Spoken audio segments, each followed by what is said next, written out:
அல்லாஹ் ஒரு மனிதனை பாவம் செய்ய விடாம தடுக்கிறான்னாலே அவன் அல்லாஹ்வுடைய பாதுகாப்புல இருக்கிறான்னு அர்த்தம்.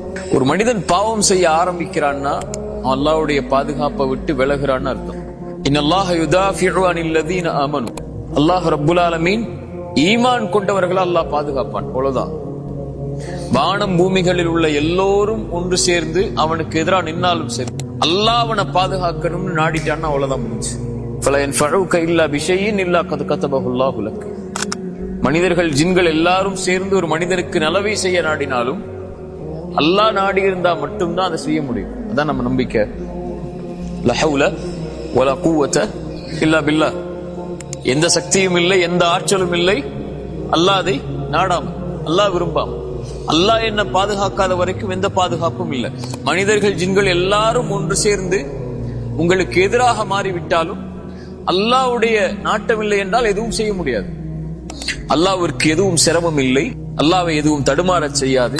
ஒரு இறை நம்பிக்கை கொண்ட அடியானுடைய உயிரை கைப்பற்றும் போதுதான் அல்லாஹ் தடுமாறுகிறான் என்று ஸல்லல்லாஹு அலைஹி வஸல்லம்.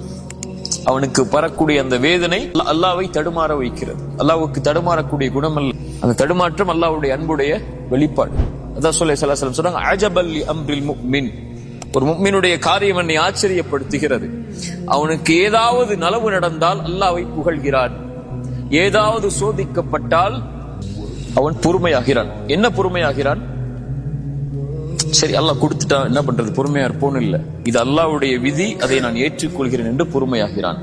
அந்த இரண்டும் அவனுக்கு நலவாகிறது என்று ஸல்லல்லாஹு அலைஹி வஸல்லம் அதனால தான் சொன்னாங்க, ஃபஜ்ர் தொழுங்க. ஸல்லல்லாஹு அலைஹி வஸல்லம் சொன்னாங்க, யார் ஃபஜ்ரை தொழுவாரோ அவர் அல்லாஹ்வுடைய பாதுகாப்பில் இருப்பவர். அல்லாஹ்வுடைய பாதுகாப்பில் இருப்பவரை எதுவும் தீண்டாது. அல்லாஹ் நம்மளை பாதுகாத்தான்னா நம்ம இந்த உலக வாழ்வு முழுவதும் பாதுகாக்கப்படும். அல்லாஹ் நம்மளை பாதுகாத்தானா நம்முடைய மரண நேரம் பாதுகாக்கப்படும். அல்லாஹ் நம்மளை பாதுகாத்தானா கபருடைய அந்த நிலைமை பாதுகாக்கப்படும். அல்லாஹ் நம்மளை பாதுகாத்தானா மஹ்ஷர்ல எழுப்பப்படும் போது பாதுகாக்கப்படும். அல்லாஹ் நம்மளை பாதுகாத்தானா அல்லாஹ் அர்ஷுடைய நிழல்ல நம்மளை பாதுகாப்பான். அல்லாஹ் நம்மளை பாதுகாத்தானா மறுமையுடைய விசாரணையில் அல்லாஹ் பாதுகாப்பான். அல்லாஹ் நம்மளை பாதுகாத்தானா சிராத்துடைய பாலத்தில் அல்லாஹ் பாதுகாப்பான். அல்லாஹ் நம்மளை பாதுகாத்தானா சொர்க்கம் வரைக்கும் அல்லாஹ் நம்மளை பாதுகாத்து கொண்டு போயிடுவான். இதான் உன் இடம்னு சொல்லி.